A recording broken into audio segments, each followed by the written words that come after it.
મેં પહેલા જ મહિના હું જે તબેલામાં હતી ને ત્યારે મેં એ લોકોને કોન્ટેક્ટ કરતી હતી કે આ લોકો 3 ઇન્ડિયન છોકરા જતા રહ્યા મારા પાસે હતા, એ હું એકલી જ છું, તો બી એ લોકો માનના નહીં ને કે અત્યારે બીજા આવશે, કોઈ આવ્યા નહીં. તો બી મેં 7-8 દિવસ 5 દિવસ કામ કર્યું ને, બીજા એમ રહી 2-3 દિવસ પછી એ લોકો રાજીનામું મૂકાયું. પછી મેં એમ કીધું કે ભાઈ મને પેલા વિપુલભાઈને કીધું કે તમારી પાસે મને બોલાવી લો, નહીં તો બીજી જગ્યાએ બીજા છે એમની પાસે મને મોકલી આપો.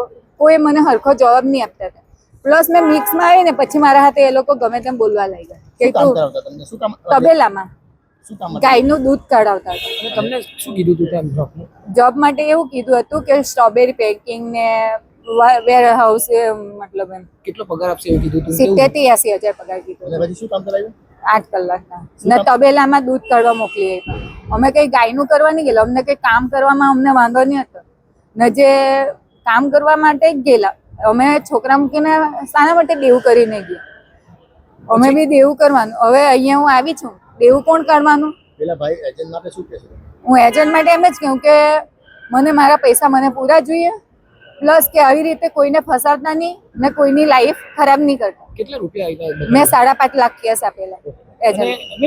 બીજા લોકોને આ રીતના મોકલાય છે એને લઈને શું કહેશો જતા હોય છે? હું તમને આના માટે નેક્સ્ટ ટાઈમ હું તમને વાત કરીશ કે બીજા ત્યાં બહુ બધા ફસાયેલા છે ને બીજાએ મને હેલ્પ કરી. એ લોકોનું ખોટું એ લોકો નામ બી ખરાબ કરે છે મારા માટે. બીજાને શું સંદેશો આપશો જે આવી જાય છે ને ખોટું કરે? ના, એજન્ટ લોકોનું કહેલું થોડું બી નહીં માનતા ને એ લોકો ફસાવીને મોકલશે પણ તમારી લાઈફ ત્યાં ખરાબ થઈ જશે. આજે જ મને પ્લેનમાં પંજાબના ને રાજસ્થાનના ને છોકરા લોકો સ્ટુડન્ટમાં ગયેલા ને એ પોતે કહેતા હતા કે ત્યાંના વ્યક્તિમાં 40,000 ને 50,000 પગાર નથી, તો આપણો તો હું અહીં આટલો બધો.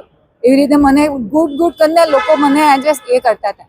ત્યાંની સરકાર બી મને એમ કીધું કે તું સરસ છે છોકરી, તું આટલું ટસર કરીને રહી છે અને અહીંયાના મને ટોર્ચર કરતા છે. અહીંયાના જે એજન્ટ ને વિપુલભાઈ ને એ લોકો મને ખોટું ખરાબ બોલતા છે એમ કે તારી છોકરી તું તારી સમાજમાં શું બનાવશે, આમ છે તેમ છે, એવું બધું મને આજે ફોન પર બી કહેતા હતા.